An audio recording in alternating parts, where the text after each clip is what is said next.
Kambalakonda reserve ఫారెస్ట్‌లోని అరుదైన జాతులు పక్షులు గాని, జంతువులు గాని అంతరించిపోతున్నాయి. మరోవైపు ముడసర్లోవ ఏదైతే జలవనరులు ఉన్నాయో అక్కడ కూడా అంతరించిపోయే పరిస్థితి కనిపిస్తుంది. అంటే వీటిపై ఫైట్ చేసేందుకు మనతో పర్యావరణవేత్త బొలిశెట్టి సత్య ఉన్నారు.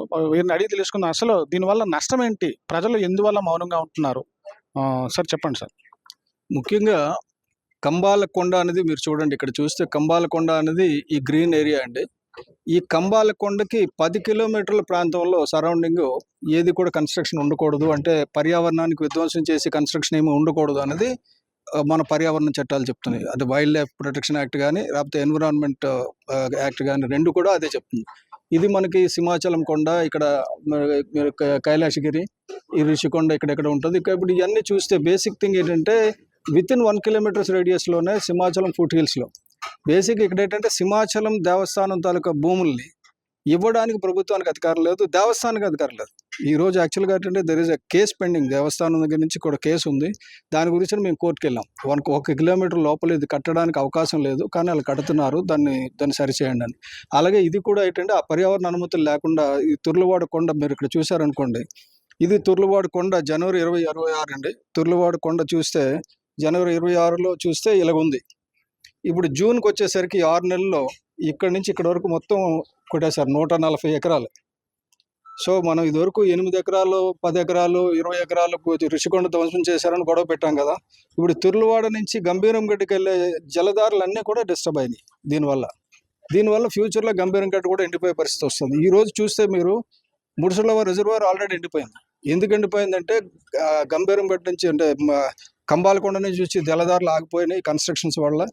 ఇటు సింహాచలం నుంచి వచ్చే జలధారలను కూడా అడ్డేశారు. మీరు ఇక్కడ చూసారనుకోండి, ఇది ముడసర్లోవ రిజర్వాయర్ అండి. ఇది మనకు అక్కడ ఇచ్చిన డేటా సెంటర్, గూగుల్ డేటా సెంటర్కి ఇచ్చిన జాగా. ఇది మొత్తం ఈ సింహాచలం కొండ మీద నుంచి వచ్చిన దారులన్నీ ఆగిపోయేటట్టుగా ఇది ఇచ్చారు.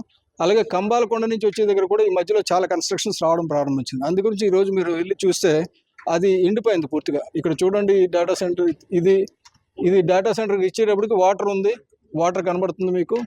ఇది పరిస్థితి. దీనికి కూడా 3 వైపులా రోడ్లు వేసేసారు. దానికి మేము లాస్ట్ టైం వెళ్ళి రాజేంద్ర సింగ్ గారు నేను వెళ్ళి అక్కడ చెప్పడం వల్ల, తీయడం వల్ల మొత్తానికి నిండింది వాటర్. ఏదైనా ప్రాజెక్టు ఏర్పాటు చేసే ముందు ప్రజాభిప్రాయ సేకరణ అంటూ ఉంటుంది, అలాంటిది ఏమన్నా జరిగిందా? అంటే లేదండి, అది ప్రజాభిప్రాయ సేకరణ కాదు. చట్టాలను పట్టించుకోలేదు, ప్రజలను పట్టించుకోలేదు, పర్యావరణ అనుమతులను పట్టించుకోలేదు. ఏ రకమైన అనుమతులు లేకుండా వీళ్ళు కన్స్ట్రక్ట్ చేస్తున్నారు. ఎందుకంటే ఏమనంటే అనుమతులు ఉన్నాయని మన ఎంపీ గారు చెప్తున్నారు, వాళ్ళు అన్ని అనుమతులు తీసుకున్నారని. వాళ్ళు తీసుకున్న అనుమతులు షెల్స్ కట్టడానికి, అక్కడ డేటా సెంటర్లు కట్టడానికి కాదు. డేటా సెంటర్ కట్టడానికంటే ఒక్కొక్క డేటా సెంటర్లో 150 జనరేటర్లు, డీజిల్ జనరేటర్లు ఉంటాయి. కాబట్టి ఇవన్నీ కూడా వచ్చేసరికి చాలా పర్యావరణానికి ఇబ్బంది జరుగుతుంది. అమెరికాలో ఇప్పటికే దాదాపు అంటే 300 మంది చేస్తారనుకునేది 839 గ్రూపులు, అమెరికాలో 830 గ్రూపులు కలిసి ఉద్యమం చేసినాయి నిన్న కాక మొన్న. ఇప్పుడు ఆస్ట్రేలియాలో 537 పిటిషన్స్ దాఖలైనాయి దీనికి, డేటా సెంటర్కి వ్యతిరేకంగా. అమెరికాలో ప్రస్తుతానికి న్యూయార్క్లో 50 మెగావాట్లు దాటిన డేటా సెంటర్కి బ్యాన్ ఉంది. మనం 1000 మెగావాట్లు ఇస్తున్నాం, 1 గిగావాట్. అటువంటిది ఒకటి కాదు, 7.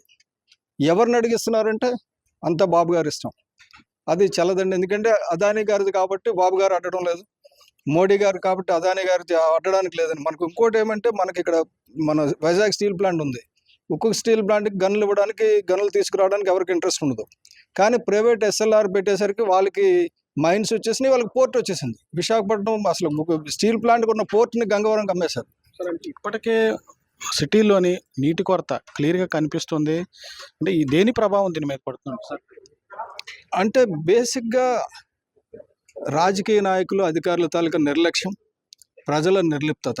ఎందుకంటే తప్పు జరుగుతున్నప్పుడు తప్పు జరుగుతుందని ప్రశ్నించే హక్కు ప్రజలకు ఉంది, కానీ ప్రజలు ఎవరు కూడా ప్రశ్నించడం లేదు. ఎందుకంటే వాడు పెద్దవాడు, మనకెందుకు వచ్చిందిలే, ఎవడో వేస్తాడులే, ఎవరో సత్య ఉన్నారు కదా ఆయన కేసు వేసుకుంటాడు, మనకెందుకు, గెలిస్తే మనం షాబాష్ అందాం, పోతే మనకు అంతా తెలుసు అనుకుందాం, ఇలాగ ఉంది. ఆ ధోరణి నుంచి మారాలి, మారితే ప్రజలు ముందుకు వస్తారు. ప్రతిపక్షం పట్టించుకోదు, ప్రజలకు అవగాహన లేదు, ఎలా ఎటువైపు దారితీస్తున్నారు? ప్రతిపక్షం పట్టించుకోలేదు కాదండి. డేటా సెంటర్ విషయంలో నేను తెచ్చాను అంటే ఇదివరకు ఏదో పాత సినిమాలో ఒక పాట ఉంటుంది, చవటాయన నేను అంటే నీకంటే పెద్ద చవటనని.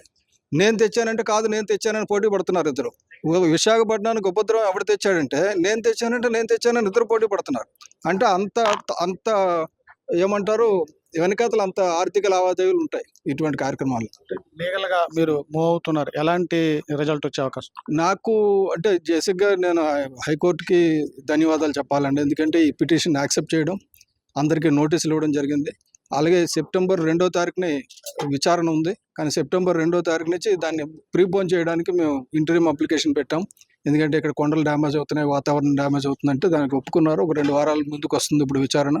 We are very happy with high court and we will follow whatever high court says will follow.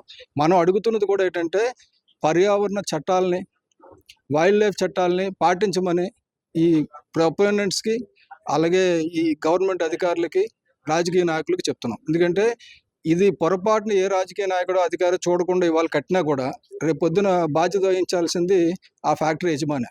కాబట్టి యజమానికి రూల్ ఏమంటే స్థానిక చట్టాలు తెలిసి ఉండాలి పూర్తిగా. తెలియకపోతే అది క్షమాపణ కాదు. కాబట్టి ఎన్విరాన్మెంట్ లాస్ ప్రకారంగా 10 కిలోమీటర్స్ రేడియస్లో ఇటువంటి ఇండస్ట్రీ రాకూడదు. కానీ వాళ్ళు తెచ్చారనుకోండి, ఆ ప్రాబ్లం వాళ్ళది. ఇప్పుడున్న రాజకీయ నాయకులు రేపు పొద్దున ఉండకపోవచ్చు. Thank you. మొత్తం మీద పర్యావరణ పరిరక్షణకు కానీ, ఏదైతే కంబాలకొండ పరిరక్షణకు కానీ ప్రజల బాధ్యత ఉంది, పరిశ్రమల బాధ్యత ఉంది, ప్రజాప్రతినిధుల బాధ్యత కూడా ఖచ్చితంగా ఉందని చెప్పేసి నా బొలిశెట్టి సత్య చెప్తున్నారు. కెమెరామెన్ స్వామితో Sridhar, GT India news, Visakhapatnam.